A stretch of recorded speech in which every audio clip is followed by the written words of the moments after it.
بوتل سے مقدس باغ کے مقدس اناروں کا رس عمرو کے منہ میں گیا تو عمرو نے بڑے مزے سے رس پینا شروع کر دیا۔ محافظ بونے نے اسے بوتل کا سارا رس پلا دیا تھا۔ بوتل خالی ہوئی تو وہ بوتل لے کر پیچھے ہٹتا چلا گیا۔ بڑا لذیذ مشروب ہے، اور ہے تمہارے پاس؟ عمرو نے اس کی جانب حرص بھری نظروں سے دیکھتے ہوئے پوچھا۔ نہیں، بس ایک ہی بوتل تھی، محافظ بونے نے مسکرا کر کہا۔ اسی لمحے عمرو یار کا زور کا چکر آیا۔ اس نے بھی اختیار دونوں ہاتھ اپنے سر پر رکھ لیے۔ وہ بری طرح سے لہرا رہا تھا۔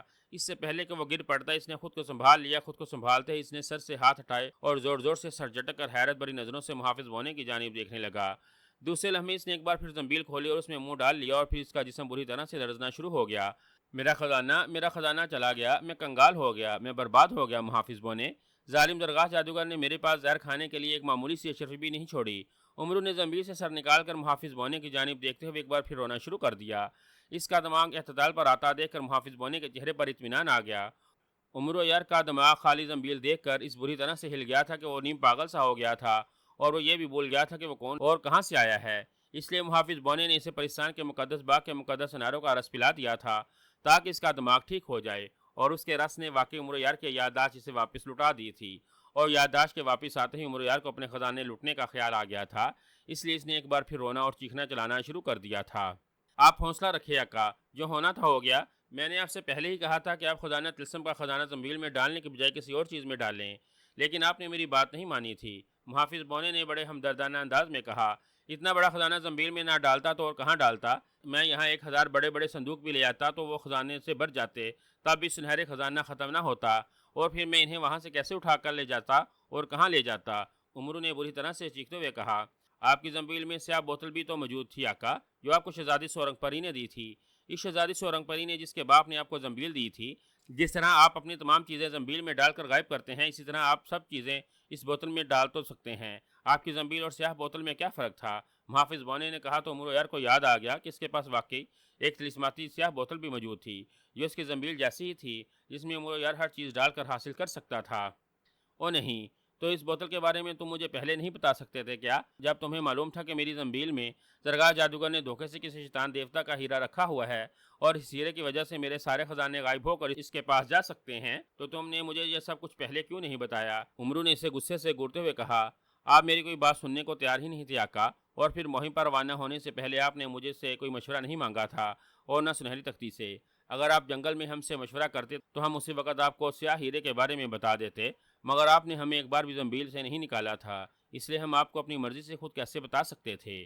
محافظ بونے نے کہا۔ او نہیں، ایک تو میرے ہاتھوں سے دنیا کا سب سے قیمتی ست رنگی ہیرا نکل گیا، اور اوپر سے میری زنبیل سے سنہری خزانے سمیت میرے سارے ہیرے بھی زرغاہ جادوگر نے حاصل کر لیے۔ اس نے سچ مچ مجھے کنگال کر کے رکھ دیا ہے۔ اب میں کیا کروں، کہاں جاؤں؟ میرے پاس تو اب واقعی زہر کھانے کے لیے ایک سکہ بھی نہیں ہے۔ عمرو نے غصے اور پریشانی کے عالم میں جبڑے بیتے ہوئے کہا۔ جس طرح سے زرغاہ جادوگر نے اپنی زنبیل سے سارے خزانے غائب کیے تھے، اسی طرح اس کے پاس بھی سنہری خزانہ غائب ہو گیا ہے آقا۔ وہ سنہری خزانے سے جو کام لینا چاہتا تھا وہ اب کام کبھی پورا نہیں ہو سکے گا۔ محافظ بونے نے کہا تو عمرو چونک کر اس کی شکل دیکھنے لگا۔ زرغاہ جادوگر کے پاس بھی خزانے غائب ہو گئے ہیں؟ یہ تم کیا کہہ رہے ہو محافظ بونے؟ میں تو سوچ رہا تھا کہ میں ابھی جاؤں اور زرغاہ جادوگر کو ہلاک کر کے اس سے سارے اپنے خزانے واپس چھین لوں، اور تم کہہ رہے ہو کہ اس کے پاس سے بھی خزانے غائب ہو گئے ہیں؟ کس نے غائب کیے ہیں اس سے خزانے، اور اب وہ خزانے کہاں ہیں؟ عمرو نے اور زیادہ بکھلائے ہوئے لہجے میں کہا۔ میں نے سارے خزانے غائب ہونے کا نہیں کہا آقا، جو سنہری خزانہ آپ نے جو خزانہ طلسم سے حاصل کیا تھا، وہ سارا خزانہ زرغاہ جادوگر کے پاس سے بھی غائب ہو گیا ہے، محافظ بونے نے کہا۔ لیکن کہاں غائب ہوا ہے خزانہ اور کیسے؟ عمرو نے جلائے ہوئے لہجے میں کہا۔ آپ کے لیے ضروری تھا کہ آپ خزانہ طلسم میں موجود سارا خزانہ حاصل کرتے۔ اگر اس خزانے میں سے چاندی کا ایک کوئی معمولی سا سکہ آپ سے وہاں چھوٹ جاتا تو آپ کا وہاں سے سنہری خزانہ لانے کا کوئی فائدہ نہ ہوتا۔ چاندی کا وہاں رہ جانے والا سکہ آپ کی زنبیل میں موجود سارا سنہری خزانہ واپس خزانہ طلسم میں کھینچ لیتا، اور آپ کے پاس اس خزانے کا ایک سکہ باقی نہ بچتا۔ اس طلسم میں آخری لمحات میں آپ کے ہاتھوں سے ست رنگا ہیرا چھوٹ کر وہیں گر گیا تھا۔ اس ست رنگے ہیرے کو وہاں رہ جانے کی وجہ سے آپ خزانہ طلسم کی یہ شرط پوری نہیں کر سکے تھے کہ وہاں سے سارا خزانہ نکال لیا جائے۔ چونکہ وہاں ست رنگی ہیرا رہ گیا تھا، اسی لیے اس ہیرے کی وجہ سے سارا خزانہ واپس خزانہ طلسم میں چلا گیا، محافظ بونے نے کہا۔ اوہ، اچھا ہوا کہ وہ خزانہ زرغاہ جادوگر کے پاس بھی نہیں رہا اور واپس خزانہ طلسم میں چلا گیا۔ میں واپس خزانہ طلسم میں جاؤں گا اور وہاں سے اس بار سارے کا سارا خزانہ حاصل کر لوں گا۔ عمرو نے خوش ہوتے ہوئے کہا۔ نہیں آقا، سرخ جادوگر کی سینگوں والی بدرو آپ کے ہاتھوں فنا ہو چکی ہیں، اور آپ خزانہ طلسم کے چاروں طلسم بھی فنا کر چکے ہیں، جس کی وجہ سے خزانہ طلسم اب مکمل طور پر تباہ ہو گیا ہے۔ اب وہاں نہ کوئی خزانہ طلسم ہے اور نہ سنہری خزانہ۔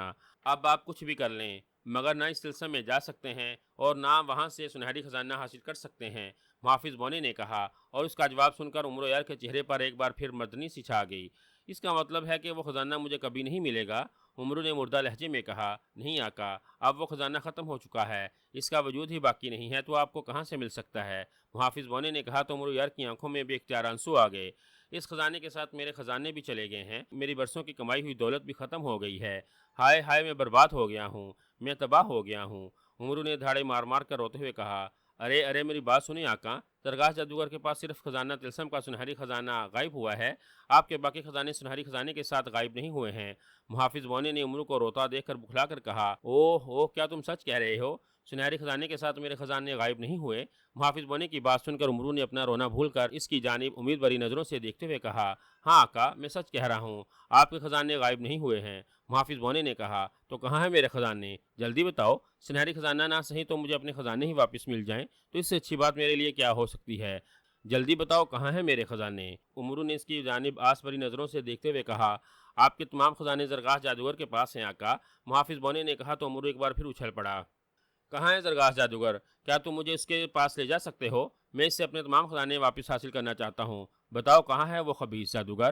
عمرو یار نے غصیلے لہجے میں کہا، آپ آنکھیں بند کریں، میں آپ کو ابھی چند لمحوں میں زرگاہ جادوگر کے جادو محل میں پہنچا دیتا ہوں۔ محافظ بونے نے کہا تو عمرو نے فوراً آنکھیں بند کر لی، جیسے وہ واقعی جلد سے جلد زرگاہ جادوگر کے جادو محل میں جانے کے لیے بےتاب ہو رہا ہو۔ اسے اس قدر جلدی آنکھیں بند کرتا دیکھ کر محافظ بونا بے اختیار مسکرا دیا۔ جادو محل میں جانے سے پہلے آپ زنبیل سے سلیمانی چادر نکال کر اوڑھ لیں تاکہ درگاہ جادوگر اور اس کی جادوئی طاقتیں آپ کو جادو محل میں داخل ہوتا نہ دیکھ سکیں، محافظ بونے نے کہا تو عمرو نے سر ہلا کر آنکھیں کھولے بغیر زنبیل میں ہاتھ ڈال کر سلیمانی چادر نکالی اور اسے کندھوں پر ڈال کر غائب ہو گیا۔ اسی لمحے اسے ایک ہلکا سا جھٹکا لگا، وہ لڑکھڑایا اور فوراً سنبھل گیا۔ آنکھیں کھولے آقا، میں آپ کو درگاہ جادوگر کے جادو محل میں لے آیا ہوں۔ محافظ بونے کی آواز سنائی دی تو عمرو نے فوراً آنکھیں کھول دیں اور پھر خود کو سنگلاق وادی کے بجائے خوبصورت اور قیمتی ساز و سامان سے آراستہ کمرے میں دیکھ کر وہ حیران رہ گیا۔ محافظ بونے سے واقعی ایک لمحے میں غائب کر یہاں لے آیا تھا۔ کمرے میں سیاہ لبادے والا ایک بوڑھا آدمی کھڑا تھا جس کے لباس پر جادوگروں والا مخصوص ہڈیوں اور کھوپڑی والا نشان بنا ہوا تھا۔ اس کے ہاتھ میں ایک سیاہ رنگ کی چھڑی تھی جس کے سرے پر ایک چھوٹی سی انسانی کھوپڑی بنی ہوئی تھی۔ اس کھوپڑی کی سرخ آنکھیں تھیں۔ یہ زرگاہ جادوگر ہے آقا، محافظ بونے نے عمرو یار کے کان کے قریب آ کر نہایت آہستہ آواز میں کہا تو زرگاہ جادوگر کو دیکھ کر عمرو یار کا خون کھول اٹھا تھا۔ اس کا دل چاہا تھا کہ اسی وقت زنبیل سے تلوار حیدری نکال کر زرگاہ جادوگر کا سر اڑا دے، لیکن اسی لمحے اس کی نظر فرش پر پڑے ہوئے خزانے کی نو ڈھیروں پر پڑی۔ اس کی آنکھوں میں جیسے زندگی کی چمک آ گئی۔ یہ اسی کے خزانے تھے جنہیں زرگاہ جادوگر نے سیاہ ہیروں کی مدد سے غائب کر کے وہاں سے منگوا لیے تھے۔ اپنے خزانے کو دیکھ کر عمرو یار کا سیر و خون بڑھ گیا تھا۔ وہ فوراً خزانوں کے ڈھیروں کی جانب بڑھا اور اس نے خزانوں کے ڈھیروں سے ایک ایک چیز اٹھا کر اپنی زنبیل میں ڈالنی شروع کر دی۔ سارے خزانے ایک ایک کر کے میری زنبیل میں جائیں۔ عمرو نے جب سارے خزانوں کی ایک ایک چیز اٹھا کر اپنی زنبیل میں ڈالی تو اس نے خزانوں کی طرف دیکھتے ہوئے نہایت دھیمی آواز میں کہا، اسی لمحے خزانے کا ایک ڈھیر وہاں سے غائب ہوتا۔ خزانے کا ڈھیر غائب ہوتا ہی ایک لمحے کے لیے عمرو یار کی زنبیل بھاری اور پھر ہلکی ہو گئی۔ پھر خزانے کا دوسرا ڈھیر غائب ہوا اور عمرو یار کی زنبیل ایک بار پھر بھاری ہو گئی، لیکن دوسری لمحے اس کی زنبیل ہلکی ہو گئی۔ اسی طرح باری باری خزانے وہاں سے غائب ہوتے رہے، عمرو یار کی زنبیل بھاری ہوتی پھر ہلکی ہو جاتی۔ چند ہی لمحوں میں وہاں موجود 9 کے 9 خزانوں کے ڈھیر غائب ہو کر عمرو یار کی زنبیل میں واپس پہنچ چکے تھے۔ خزانوں کو غائب ہوتا دیکھ کر زرگاہ جادوگر کی آنکھیں پھٹی ہوئی تھیں۔ یہ کیا ہو رہا ہے؟ اب یہ باقی خزانے کہاں غائب ہو گئے ہیں؟ زرگاہ جادوگر کے منہ سے کلہٹ زدہ آواز نکلی، خبردار آقا، عمرو یار یہاں آ گیا ہے، خزانے کے سارے ڈھیر اس نے اٹھائے ہیں۔ اچانک اشمالا نے بری طرح سے چیختے ہوئے کہا اور عمرو یار کا سن کر زرگاہ جادوگر اس بری طرح سے اچھلا جیسے اچانک کسی انتہائی زہریلے ناگ نے اس کے پیر پر ڈس لیا ہو۔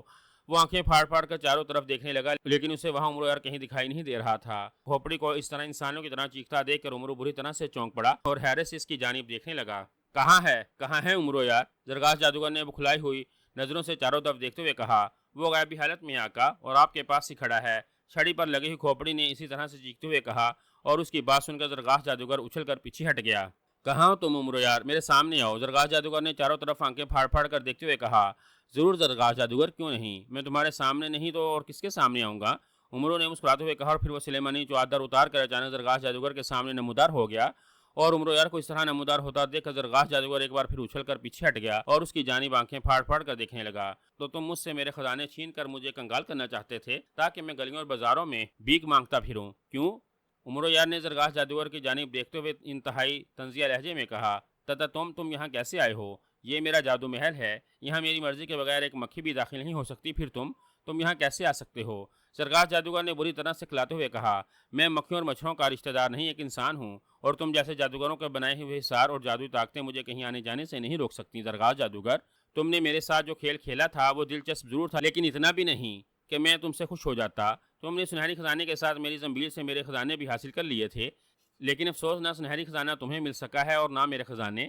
سنہری خزانہ تو واپس خزانہ طلسم میں چلا گیا ہے اور اب مجھے بھی دوبارہ نہیں مل سکتا، لیکن میں نے تم سے اپنے تمام خزانے واپس لے لیے ہیں۔ تم سنہری خزانے سے سرخ دیوتا کا بت بنانا چاہتے تھے تاکہ تم اس کی پوجا کر کے اس کے نائب بن جاؤ اور پوری دنیا پر قبضہ کر سکو، لیکن تمہارا یہ خواب کبھی پورا نہیں ہوگا۔ اب نہ تمہارے پاس سنہری خزانہ رہے گا اور نہ میرے خزانے۔ تم مجھے کنگال کرنا چاہتے تھے، لیکن یہاں آ کر میں نے تمہیں کنگال کر دیا ہے۔ امرو نے مسکراتے ہوئے کہا، یہ سب کچھ تمہاری وجہ سے ہوا ہے امرو یار۔ اگر تم خزانہ طلسم میں سترنگی ہیرا چھوڑ کر نہ آتے تو وہ سارے خزانے میرے پاس ہوتے اور میرے سارے خواب پورے ہو جاتے۔ میرے خواب توڑنے کے ذمہ دار تم ہو، صرف تم۔ تم نے یہاں آ کر اپنے خزانے تو حاصل کر لیے ہیں، لیکن اب تم میرے ہاتھوں یہاں سے بچ کر زندہ نہیں جاؤ گے۔ میں جادو محل میں ہی تمہاری قبر بنا دوں گا۔ زرگاہ جادوگر نے کہا۔ اس نے فوراً ہاتھ میں پکڑی ہوئی چھڑی اٹھا کر امرو یار کی جانب کر دی۔ اس سے پہلے کہ امرو کچھ کرتا، اچانک چھڑی پر لگی ہوئی انسانی کھوپڑی کی آنکھیں چمکی اور ان سے سرخ رنگ کی روشنی کی تیز فوار سی نکل کر امرو اور اس کے ارد گرد پر پڑ گئی۔ دوسرے لمحے ایک جماکہ سا ہوا اور امرو یار ایک بڑے سلاخوں والے پنجرے میں قید ہو گیا۔ پنجرہ چاروں طرف سے بند تھا، اس کا کوئی دروازہ نہیں تھا۔ خود کو پنجرے میں قید کر کے امرو یار بکھلا گیا اور وہ آگے بڑھ کر پنجرے کی سلاخیں پکڑ کر زور زور سے ہلانے لگا، جیسے وہ اپنی طاقتوں سے لوہے کی سلاخیں توڑ دینا چاہتا ہو۔ ہاں ہاں ہاں، یہ جادوئی پنجرہ ہے امرو یار، اب تم اس پنجرے سے کبھی واپس نہیں نکل سکو گے۔ زرگاہ جادوگر نے زوردار کہکا لگاتے ہوئے کہا۔ اس نے ایک بار پھر چھڑی جھٹکی، کھوپڑی کی آنکھوں سے پھر روشنی کی داریں نکلی اور اچانک امرو یار کے پنجرے کے ارد گرد کا فرش ٹوٹ کر نیچے گرتا چلا گیا۔ امرو یار کے پنجرے کے ارد گرد سارا فرش ایک دائرے کی شکل میں نیچے گر گیا تھا۔ اس دائرے کے درمیان میں فرش کا وہ حصہ کسی ستون کی طرح کھڑا دکھائی دے رہا تھا، وہ پنجرہ اسی ستون پر رکھا ہوا دکھائی دے رہا تھا جس میں امرو یار قید تھا۔